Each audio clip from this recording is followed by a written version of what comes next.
Assalamu alaikum. I would like to welcome you to our first seminar, mental health seminar in Dar es Salaam Masjid in North Tampa. This is Ahmed Aid. My educational background is diverse, like I studied civil and Islamic law, and I'm honored to be a part of ICNA team, ICNA relief team. And I would like to introduce my friend and our volunteer for today, Dr. Walid Aziz, a psychiatrist with a dual board certification, and he's an Egyptian too, so we have a lot in common. So, Thank you. We're going to talk today about the emotional resilience.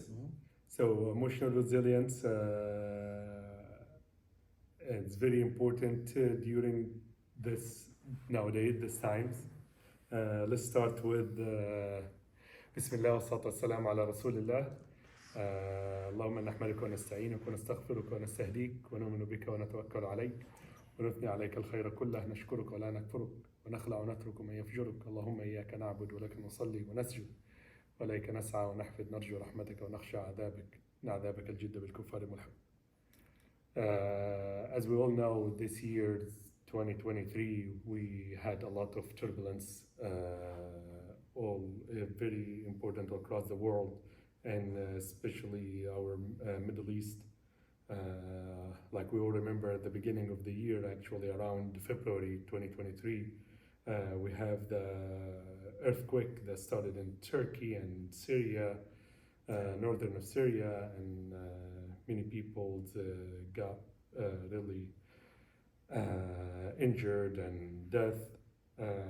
Then after that, we have the flood that came in Pakistan, actually. So in March, I believe in 2023, this was a heavy flood and actually started for months. It's been going on for months, and we all know in the massages, we know about these calamities when the people come to the masajid and remind us, and very important that we keep all these people in our prayer. Then after that was Sudan war.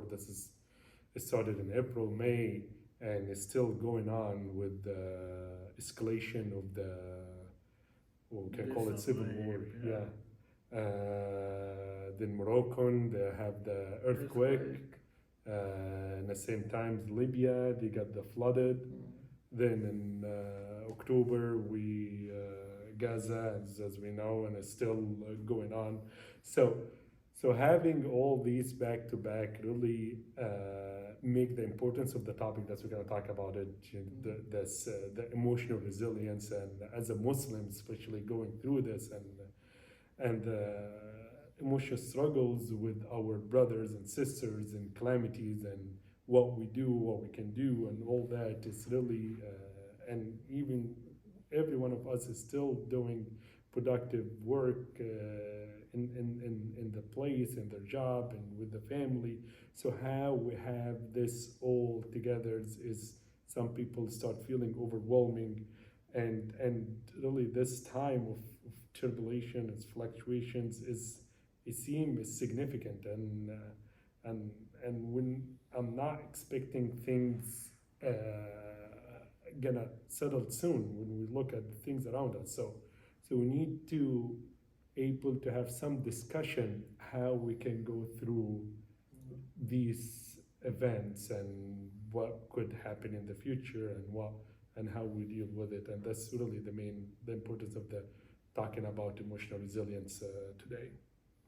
I believe it's like a series of events. It's like, first of all, I don't know if it's right or wrong, but you can notice that most of them are happening in the Middle East and our countries, which is I believe some kind of a wake-up call. Muslims or our nations have to see what's going on. You need to fix the way they think, the way they even operate, so that they can go ahead and restore their maybe freedoms and dignity. This is one of the things that we are like a side note that I would like to add. Absolutely. So we, as a Muslim, and we know that Allah has utmost wisdom, and the evil is not going to Allah, like the Prophet sallallahu alaihi wasallam said, "وَالشَّرُّ لَيْسَ إِلَيْكَ." So it is really there is the biggest wisdom from what's happening, and also it is us to have some.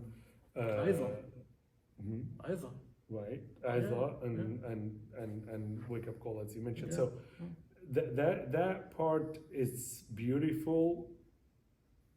Thinking about it is the difficult when I see with the people, with the patient, how we can implement this on the ground, how we can put in a stepwise going forward. Yeah.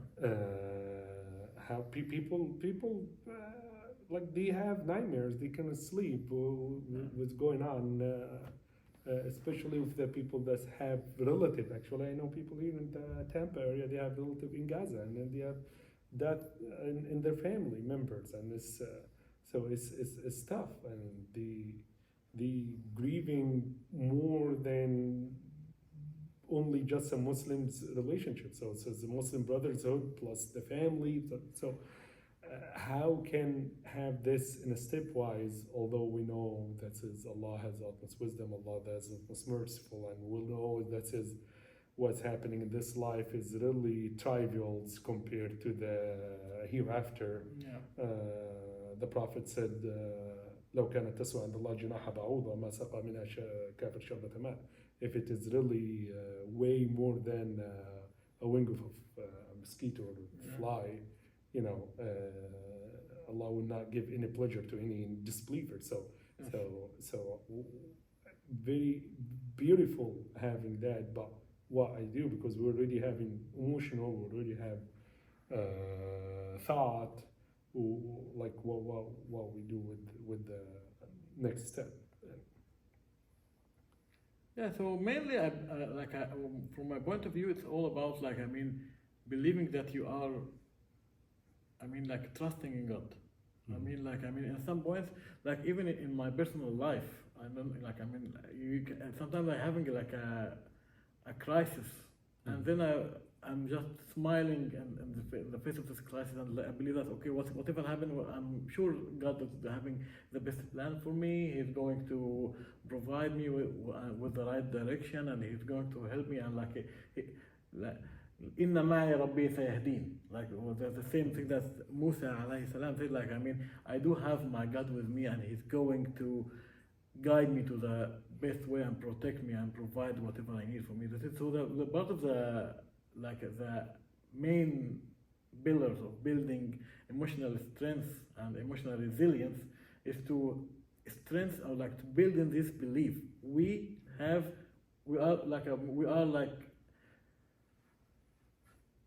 loved by Allah, who will love you more than the way that your mother and father loved you. Your family, your own family, you have to believe that Allah do love you more than whatever any other creature do love you. So He will provide for you whatever needed, and He will And we all remember the support you. hadith of the Prophet sallallahu alaihi wasallam when he's trying to resemble the mercy of Allah. Of course, Allah we cannot imagine, we cannot understand His, but He sent us some examples or through method through the Prophet, through the Quran, so we can able in our language and we able to have some understanding of how Allah then what the Prophet want to describe the mercy of the Prophet, and he mentioned that lady who was the mothers who was really looking for her son, and he was a baby, and she took him and hugged him, and then the Prophet was telling the companion, do you think this lady will put him in a fire? And he said, no. I said, Allah is the most merciful than her. Exactly. So easy. So we think about if you're in a day judgment and under hisab and evaluation and accountability, having Allah or you having your own mother, actually choose Allah is its most merciful than your own mother. Then we're not just talking about forgiveness, talking about, your own mother put you in a hellfire. So, keep that in mind. And Allah is most merciful than your own mother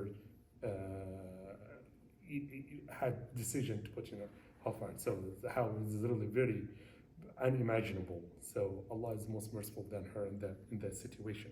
So that will take us to what's the emotional resilience, like as when we talk about that topic, like what's the definition?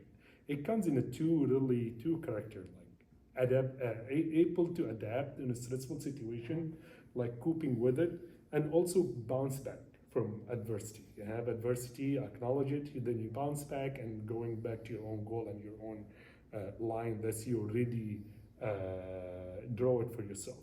So coping with it and bounce back. It's very important to keep that in mind. So adversity is there and is going to be there, either happening in front of your eyes or in your memory.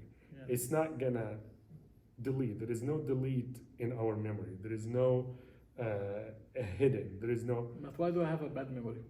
Why do I have a bad memory? And it's a blessing that people forget.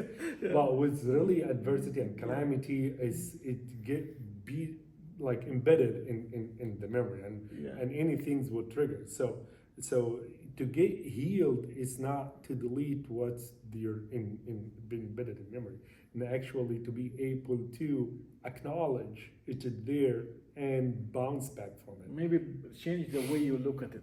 Absolutely. Yeah, this is like I believe the best cure and best solution is that, like, I mean, you have the scar or you have the problem or whatever it is, so change the way you look at it is a part of the solution. And this will take us to the next point, is like resilience. Is that something innate that you're born with it, or you can develop it, you can practice it? Yeah. And for sure you can develop it, you can practice it, you can empower it. Yeah. So it's like a building habit, is a building and developing emotional resilience is something that is like our main talk in this seminar. So it's very important this focus in that part, like how we can become more resilient, how we can develop it, how we can make it us when the calamity going on, more resilience and able to stay focused and going further. So I was trying to find what is the closest Quranic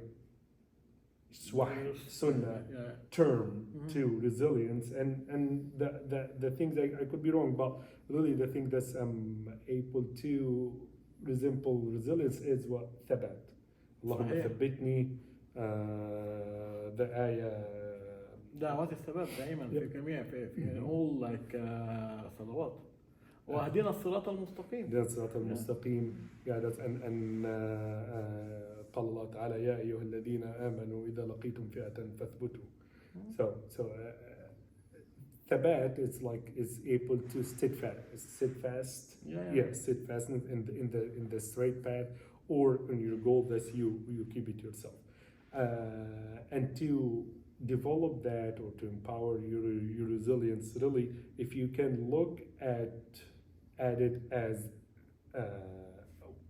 in a way you are going through a certain specific way, you need like kind of map, okay, and where you're heading at, destination, and the vehicle or the way you're gonna get there.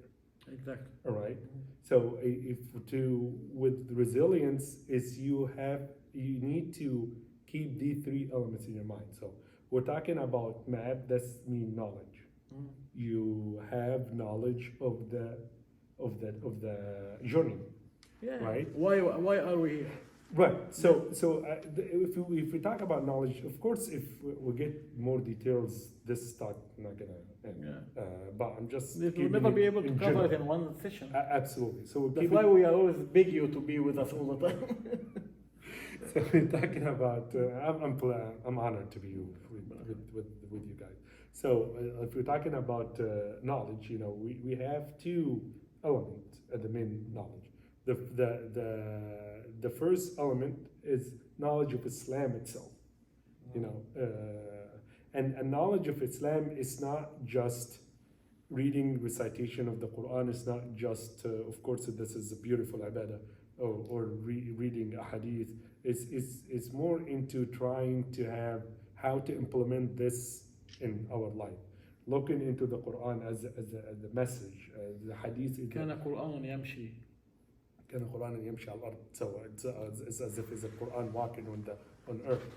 So it's very important too when you read an ayah. There is a message there, and with the tafsir, with the hadith, with the companion way, you will understand the message just as Allah wants to give it to us through the Quran. So that's the first knowledge, just practical knowledge from the Quran and Sunnah on life. The second knowledge is these people who Allah mentioned, the best people that's who walked on earth, the companion of the Prophet. They are the best of the best. After the prophets, the companion. And we have really beautiful books, and that's what's the beauty of the Islam. They kept their seerah, the way of the life, you know, for everyone, every not detail, just the every prophet. single detail. Yeah. We have if you read And then we have in our culture a thing that is not common in any other culture, which is ilm al-rijal. Which is, this is very, very unique to the Arab culture, which is the knowledge or the science of this kind of men. How are they? How do they weight when it comes to credibility? When it comes to their credibility in a hadith or in whatever they are doing, and when they are, how can you trust them? That's some kind of a scale, so that you do put them on a scale and see if they are trustworthy, and how far can you be with them in trustworthy or not, if they are trustworthy. Because our religion is really passed from mouth to mouth, and this is certain of narration. So these people has to have high credibility to trust the knowledge that's coming through them. Authenticated. It is authenticated. So by that, they really documented their life, and their life, they are really great people. And they should be our leaders, in our heroes, role models. Our heroes, yes, our heroes. Instead of Superman and Batman. You can read Abdullah ibn Mubarak, you can read Bukhari, Khalid ibn Walid. And I'm talking about even tabi'een. You know, it's really, we have, of course, all the companion, the Sahaba, even tabi'een and tabi'een, Umar ibn Abdul Aziz. It's a beautiful life, and you can implement it. You know, it will give you way to implement what is in the Quran and Sunnah, and also will make you proud. Good example, yeah. So that's two main big topics under knowledge. You know, then if we come through the destinations, you know, it is the faith. It's getting connected with Allah. You know, it's to know that this is just a small journey. And the final destination is Jannah or Nar, la qaddar Allah. Right. And Jannah in this life was Hayat al-Qalb, you know, Hayat al-Qulub, living heart. Yeah. So that's what really our destination, what we want to achieve, what we want to be living. So, and you can get that through the prayer, the recitation of the Quran, being aware, not oblivious about the diseases of the heart, and in the Quran and the Hadith, there is ways as how to keep your heart alive and healthy and qalb salim.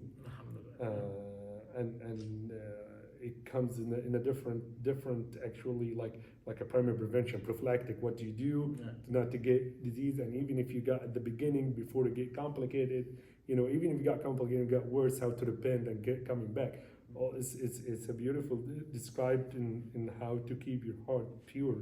And so having this tadabbur of the Quran, prayer, dua, so that's a destination. That's how we want to live for. And I believe that's what people in Gaza able to reach or get close to it, that's why they're able to survive under to this show us.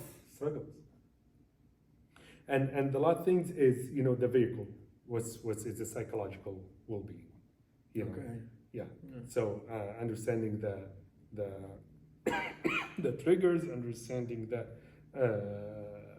how we keep ourselves balanced, tawazun with our psychological, and the best way to keep yourself in check or balance is to stay connected. Choose your friends wisely. Stay with people really who empower you, who will keep you. Who are going to remind you of Allah, of your deen. Absolutely, because we, as a person by itself is weak. Yeah. And you going isolated by yourself, you are easy to get psychologically problems. It's so simple and so easy nowadays. So get connected, build a strong relationship, and you would know the people that's really you want to be close to, the friends that they keep you, you know, make your day meaningful, encourage you to be hopeful. You can people that taking care of themselves, actually, you know, it's very important to have people that taking care of themselves, spiritually, physically, mentally, you know, because if they don't have that, they will not able to provide it for you or encourage you. Yeah. So stay away from lazy people, okay? and being proactive. So that's like no way to just find ways to participate, to help your community, to help your family, to educate others, To about volunteer with the Muslim, ICNA relief, to volunteer with to ICNA help the relief, community. and that is very important. Yeah. The work they do in ICNA relief, and it's wonderful. And then Alhamdulillah. in a daily and weekly basis, Yeah. and with the Yeah, and like in Tamba alone, we almost feed more than 1,000 family a month. mashallah, Yeah. mashallah. Yeah, and very very nice and very important. And this, yeah, this is a nutshell really about, you know, we talk about resilience in a way that we are the importance of the topic, the definition, and how to be able to develop resilience. If you know. So, do you believe, like, do you think like maybe volunteering for non-profits like ours or other non-profits or so is a way for enforcing or like strengthening your mental stability? Mental well-being, absolutely.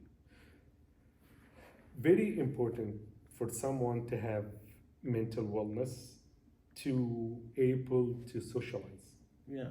Okay, and socializing, it can be from just knowing your neighbors to provide to the society, you know, and more into socialization, more into feeling good about you are able to provide, you're able to give.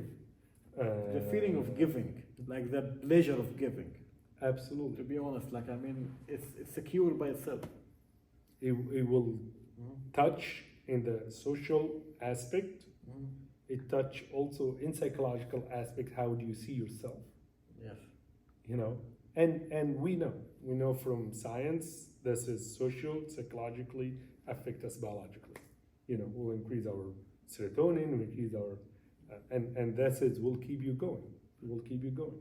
Yes, and one other question regarding like also be providing services like our mental health services and providing like feeding.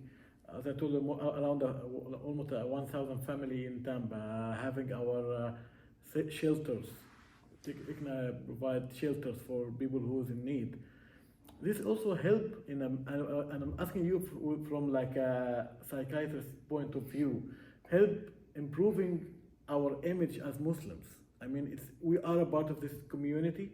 We are serving. We are supporting you. We are supporting our fellow Americans, regardless of their religion, regardless of their background. We are supporting you. We are I believe it's also elevating our image, like some kind of fighting Islamophobia. So I need your input with that.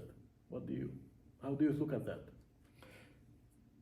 When Muslims in general having the media and the DC aspect, trying to attack them in others' ways, they feel kind of afraid. They feel kind of identity. I'm scared to get attacked, or I'm scared to show my identity. What the other people will look at me, But with participating in volunteering in such ICNA relief, and it will build the izzah. They will build the in front Muslim that we are doing this and that and helping the community, and so it change how people in community look at Muslims, so that's how we be able to fight back this is unjust Islamophobia. And it also make us believe that we are part of this. This is our country. Like we are part of it. We are building it. We are supporting our neighbors or colleagues or whatever they are. We are giving them a hand of help. And this is also like a part of like a lot of Muslims that I have met, and Arabs especially, they feel that we are here for us, like we are coming back. I mean, we're going back to where we came from. Let's say I'm from Egypt, or I'm still believing that Egypt or back home this is back home. No, this is home. You go there for a vacation, but this is home. Yeah, absolutely. We'll came here for different reasons that we end up here, but we have the same goal that we want to build the community. We want to raise our kids in a safe environment. We want to have mental wellness and well-being and developed, like any other community. So and getting to others, that's our, like giving our message through others with this organization like ICNA Relief is very important that they can hear us. We are there, a place that we can have a discussion, the place we can have they see what we can provide, what we do, and with even organizations getting together and get able to have a common goal to increase the wellness of the community and improve the wellness of the community. Okay, thank you very much, Dr. Walid. It was a wonderful discussion and a seminar, and I do personally ask you to honor us with at least a monthly thing like that, to keep on communicating with our youth, our elders, and everybody who need to advise us. And also I'd like to mention that you are already providing free mental counseling in Florida already in several offices, and we'd like to thank you for that. It's my pleasure. It's an honor. God bless your kids and everybody. And ICNA Relief has already started the road of success I'm providing for the family, and it's honored to be a small part in this beautiful big project. Thank you very much.